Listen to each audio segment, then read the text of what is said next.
Qui aurait cru que la saga Mission Impossible avec Tom Cruise continuerait 27 ans plus tard? 27 ans. Reste à voir si Dead Reckoning est de qualité et marchera au box-office.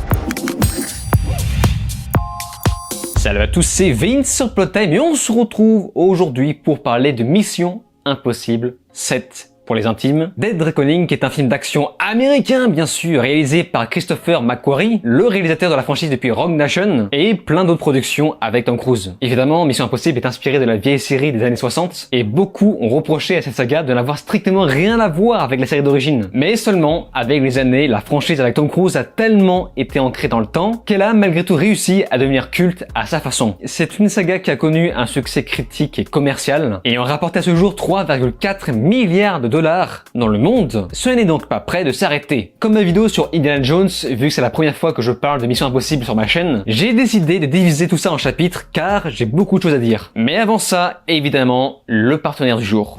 Je remercie donc à nouveau mon partenaire CyberGhost VPN qui sponsorise cette vidéo. Maintenant vous le savez, un VPN est un réseau privé virtuel, un logiciel qui sécurise vos navigations sur internet afin d'éviter d'être victime de sites malveillants. CyberGhost VPN va donc vous permettre de masquer votre adresse IP et surtout de chiffrer vos données et de rediriger l'intégralité de votre trafic internet via un tunnel sécurisé. Que ce soit chez soi ou sur un réseau public, vous pouvez surfer anonymement et en toute sécurité. Il vous permet d'avoir accès au catalogue des plateformes de streaming différents selon les pays, ou encore vous payez un YouTube Premium pour 1,50€ par mois en vous connectant avec une IP argentine qui donne un YouTube sans pub avec la bibliothèque YouTube Music. D'ailleurs, CyberGhost VPN fait gagner du temps en débloquant 35 services de streaming grâce à l'onglet pour le streaming qui vous indique les serveurs étrangers avec la plateforme en question. Actuellement, CyberGhost VPN compte 38 millions d'utilisateurs à travers le monde et il fonctionne avec tous les systèmes d'exploitation, Apple, Android, Windows, Smart TV et même les consoles de jeux sur 7 appareils différents de façon à faire profiter vos proches. En utilisant le lien dans la description, vous bénéficierez d'un tarif spécial de 2,3€ par mois, soit une remise de 83% et de 4 mois offerts. Le tout avec une garantie de 45 jours satisfait ou remboursé avec un support client français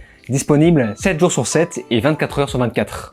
Bien, je vais pouvoir parler de mon approche avec Mission Impossible. Sachez qu'en vérité, j'apprécie beaucoup cette série de films, sans être spécifiquement fan, évidemment. À savoir que je n'aime pas du tout le 2 de John Woo, vous savez son style qui singe Matrix fait vraiment pitié dans Mission Impossible. En revanche, le troisième volet de J.J. Abrams a complètement remonté le niveau. C'est l'opposé total du précédent. Tout ce qui semblait absurde avant est proprement justifié dans cette suite. Comme par exemple la conception des masques tout en nerfant le personnage d'Ethan Hunt. Parce que oui, disons-le, Ethan Hunt était carrément trop pété avant. Les suivants sont des blockbusters somme toute classiques, mais j'avoue avoir eu un léger coup de cœur pour son précédent, Fallout, ou je dirais même plus, Fallout, seuls les vrais savent. Fallout! Fallout! Avec un Henry Cavill, le caviste, et son rechargement de bras.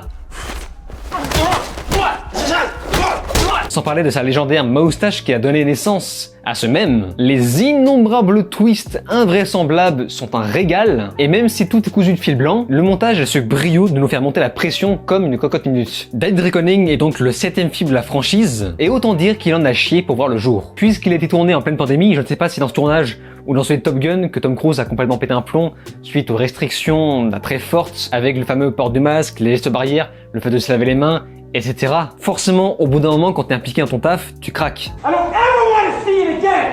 Ever! And if you don't do it, you're fired! And I see you do it again, you're gone! Mais voilà, ça y est, le film est arrivé. Un métrage en 2 parties, la seconde étant déjà prévue pour le 26 juin 2024, qui pourra peut-être être repoussé dû à la grève des scénaristes qui continue. Et attention, contrairement à ce que beaucoup pourraient le croire, à l'inverse de Fast and Furious 10, ce double film, Mission Impossible, n'est pas un final. Bah oui, forcément, on n'arrête pas une saga qui marche très bien, avec un Tom Cruise en forme. Bref, ça pour dire que j'ai réellement envie d'y croire. Je veux un vrai blockbuster d'action de qualité, et après un Top Gun 2 bien sensationnel, on ne peut espérer que ça dans Dead Reckoning. Donc, accrochez vos ceintures, c'est parti.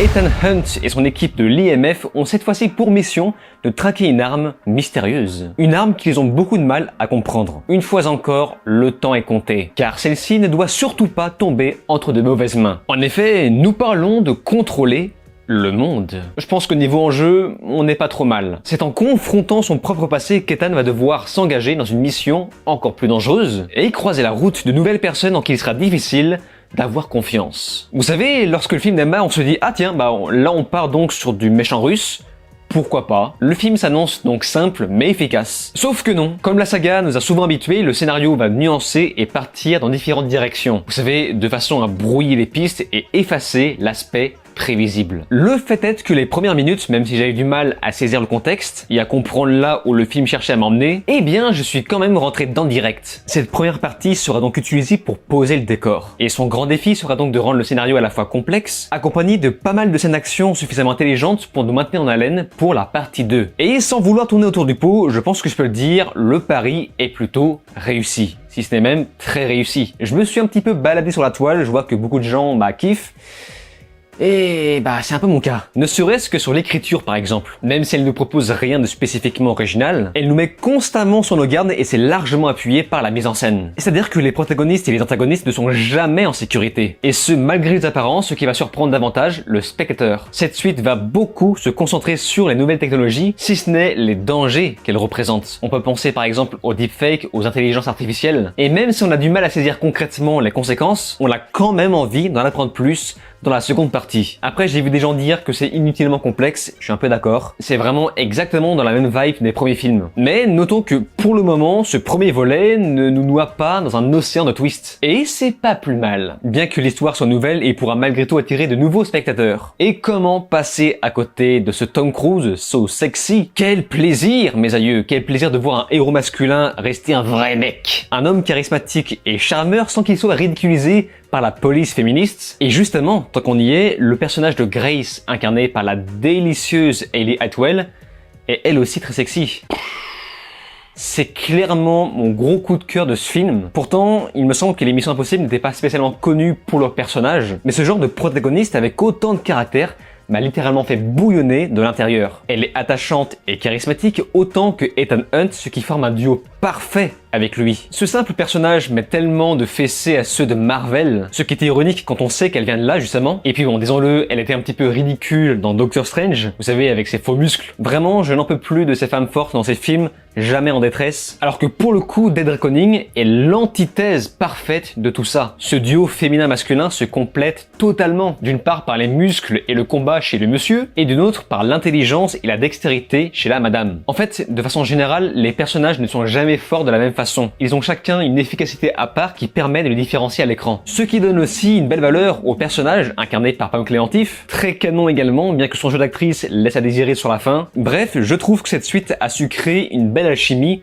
entre tous ces nombreux personnages. Ça dégage donc un certain charme accompagné d'une belle image, ne serait-ce que sur la scène du désert par exemple. Il y a une immersion qui fonctionne et qui donne une sensation de spectacle. Le montage et le découpage sont aux petits oignons, la réalisation elle émane d'une certaine intelligence et propose une simplicité dans sa façon de communiquer avec le spectateur. Ce qui donne un rendu très sensationnel. On a des scènes d'action très propres, saupoudrées d'idées géniales, avec une pointe d'humour pas trop lourde pour y ajouter un peu de fraîcheur. Alors je pense par exemple à une scène avec des menottes, donc je ne vous en dis pas plus pour ne pas spoiler, parce que vraiment je vous invite à aller voir ce film. Une scène de course-poursuite où les héros sont menottés, c'est vraiment très drôle, très intelligent, c'est très fin, ça c'est typiquement le genre d'humour que j'adore, et ça donne une quantité de phases créatives dans la scène d'action. La course-poursuite de ce film, je la mets très haut dans mon classement si je devais en faire un, mais clairement cette course-poursuite à elle toute seule enterre le film Fast and Furious 10. Ce dernier n'était qu'une bouillie d'images de synthèse sans le moindre sens, tandis que dans Mission Impossible 7, tout est d'une grande clarté, en dépit d'un aspect très caricatural, et encore une fois, c'est grâce à l'aspect très simple du découpage. Le réalisateur a vraiment pris soin de réfléchir au plan qu'il va présenter, on va y mettre un maximum d'informations dans chaque plan, pour que ce soit clair, là où les amateurs vont faire 150 plans différents en une seconde. Forcément, dans Dead Reckoning, il y a beaucoup d'effets spéciaux, mais également beaucoup de cascades. Et c'est ça qui est bon, c'est qu'on parvient à ressentir le vrai du faux. La seule chose que je peux vraiment reprocher, c'est, vous savez, dans la réal, il y a un espèce de choix de plan en diagonale. Ça revient souvent dans le film. Je n'ai jamais aimé les plans où la caméra se met un peu à la diagonale. Ça fait vraiment amateur. Et vu que ça revient très souvent dans le film, je suis obligé de le préciser, mais ce n'est pas gênant pour autant. À côté, je constate qu'il y a beaucoup de blabla, donc vous savez, pour représenter cette complexité du scénario, qui n'en est pas vraiment une, mais aussi beaucoup de silence. Et ça, pour le coup, ça m'a beaucoup plu. On a un excellent dosage entre les deux.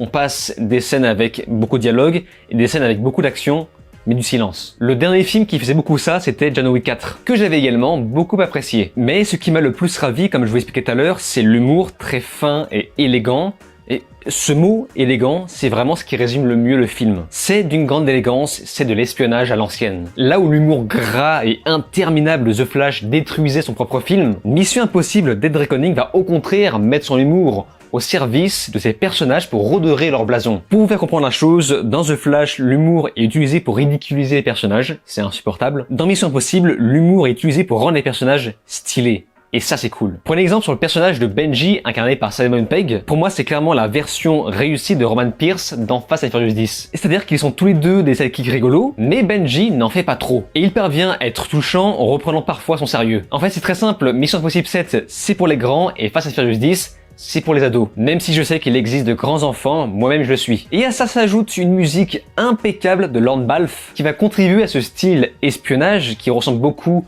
à du Bernard Herrmann. Vous savez, le compositeur qui collaborait beaucoup avec Hitchcock. Et d'ailleurs, ce qui est amusant, c'est qu'en voyant le générique d'intro, avec toujours la légendaire musique connue de Mission Impossible, on a vraiment l'impression de regarder un épisode d'une série, ce qui n'est pas anodin quand on sait que c'est en 2 parties. Le King, Tom Cruise, repose les bases dans le plus grand des calmes. Là où tous les blockbusters du moment font de la purée d'effets spéciaux sans véritable maîtrise. Et je prends pour exemple le dernier Indiana Jones, je sais que beaucoup de gens ont apprécié, mais moi, comme je vous l'ai expliqué, il m'a foutu le cafard. Là où Mission Impossible Dead Reckoning partie 1 m'a ressuscité, littéralement. Je revis. Je me souviens, fut un temps, c'était un sacrilège de comparer Mission Impossible à 007. Pour moi, 007 était la masterclass indétrônable, mais franchement on peut le dire, Mission Impossible a pris beaucoup de galons, et quand on sait que Mourir peut attendre était quand même un petit peu décevant, eh bien je pense qu'on peut commencer à remettre le débat sur la table, est-ce que Mission Impossible c'est aussi bon que 007? Ce film, mes aïeux, ce film, c'est zéro message tendancieux, on se régale et on ne redemande pas de déconstruction, pas de prétention, juste un bon gros film d'action d'espionnage à l'ancienne. Qu'est-ce que c'est bon? Qu'est-ce que c'est bon de poser son cul sur le fauteuil et de regarder un film en toute sécurité sans que ce dernier nous envoie des messages en pleine figure. Le film reste lui-même du début à la fin et n'en fait pas trop. Et le plus beau, c'est que j'avais peur que cette première partie se prive, vu que forcément c'est un film en 2 parties. Je me suis dit que bon bah là, ça sera un peu plus radin sur ce premier film, mais pas du tout, on a tout ce qu'il faut. Une fois encore, le titre parvient à faire monter les tensions sur la fin, et en plus, j'ai l'impression qu'ils ont voulu faire un petit retour aux sources avec la scène du train, qui m'a beaucoup rappelé celle du premier film. Je n'ai donc qu'une chose à dire, j'espère que ce film va cartonner. Allez le voir, vraiment, allez le voir, régalez-vous. Faites en sorte que ce film cartonne, que Disney se morde les doigts une fois de plus, puisque malheureusement aujourd'hui, il n'y a que l'argent qui fonctionne pour faire comprendre les choses. Bref, j'ai vu le film en avant-première, j'ai vu les premiers retours sont plutôt bons, et de votre côté, ceux qui me suivent, si vous avez déjà vu le film, n'hésitez pas à me faire part de votre avis dans les commentaires, c'est avec plaisir que j'y porterai attention. N'oubliez pas le lien dans la description pour obtenir la réduction de CyberGhost VPN accordée aux abonnés de ma chaîne. L'application protégera vos données pendant que vous naviguez et vous donnera un accès complet à tout le contenu bloqué sur internet pour 2,3 € par mois seulement. On se laisse ici, n'oubliez pas de vous abonner à ma chaîne YouTube, cliquez sur la cloche, souscrire si vous pouvez et de me rejoindre sur les réseaux sociaux. Je vous dis alors ciao et à la prochaine.